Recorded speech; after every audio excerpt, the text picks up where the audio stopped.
तीसरा में क्या ऐसी दो संख्या ज्ञात कीजिए जिनका योग 27 और गुणनफल 182 हो। तो मान लेंगे कि एक संख्या बराबर x, एक संख्या को x मान लिए तो दूसरी संख्या क्या हो जाएगा, क्योंकि दोनों का योग 27 है तो एक संख्या x है तो दूसरी संख्या 27 माइनस x नहीं हो जाएगा, इसको घटा देंगे, पहले को घटा देंगे तो दूसरी संख्या निकल जाएगी 27 माइनस x। अब प्रश्न में फिर कह रहा है दोनों का गुणनफल कितना है, 182 है। ये दोनों जो एक संख्या और दूसरी संख्या दोनों को गुणा करेंगे आपस में तो कितना आगे बराबर है, 182 के बराबर है। तो हम उसके 182 के बराबर लिख दिए। x से गुणा करेंगे 27 में तो 27x, x से गुणा करेंगे x में तो minus x square minus x square हो गया, गुणा में पावर जुड़ जाता है तो एक पावर इसका है वो 2 हो गया। अब बराबर में 182। अब यहाँ देखो माइनस x स्क्वायर को पहले लिख लेते हैं, प्लस में 27x 182 बचे में प्लस में माइनस में बराबर में कुछ बचा 0, बराबर में 0 बचा।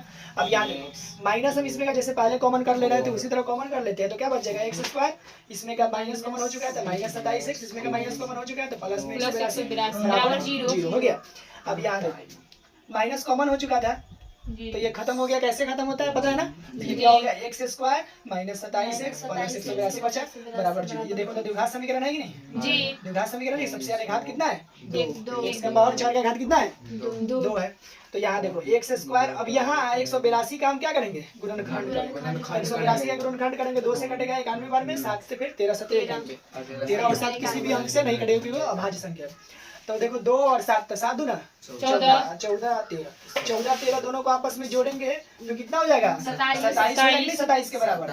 तो दोनों को देखो माइनस में, इसलिए दोनों को माइनस में रखना पड़ेगा, माइनस में भी दोनों रहता है तभी भी जोड़ते हैं, प्लस में रहता है तभी भी जोड़ते हैं, लेकिन माइनस में रहता है तो माइनस में लिखते हैं। देखो माइनस में है 13x 14x दोनों जुड़ेगा तो माइनस 27x हो गया कि नहीं, लेकिन हमको गुणनखंड करना है 27 को 2 भाग में तोड़ना है और गुना करने पर 182 आना चाहिए। देखो 13 से 14 में गुना कर देंगे तो ऐसे भी तो 182 आएगा कि नहीं। तो यहाँ देखो इस दोनों में अब क्या करेंगे कॉमन करेंगे, तो इस दोनों में कॉमन क्या है x, इसमें का कॉमन हो गया तो ये x बचा, इसमें का x कॉमन हो गया तो 13 बचा, इसमें का देखो अब इस दोनों में कॉमन करेंगे तो माइनस 14 कॉमन कर लेंगे क्योंकि 14 इसके अंदर छिपा हुआ है, 13 गुना 14 बराबर 182।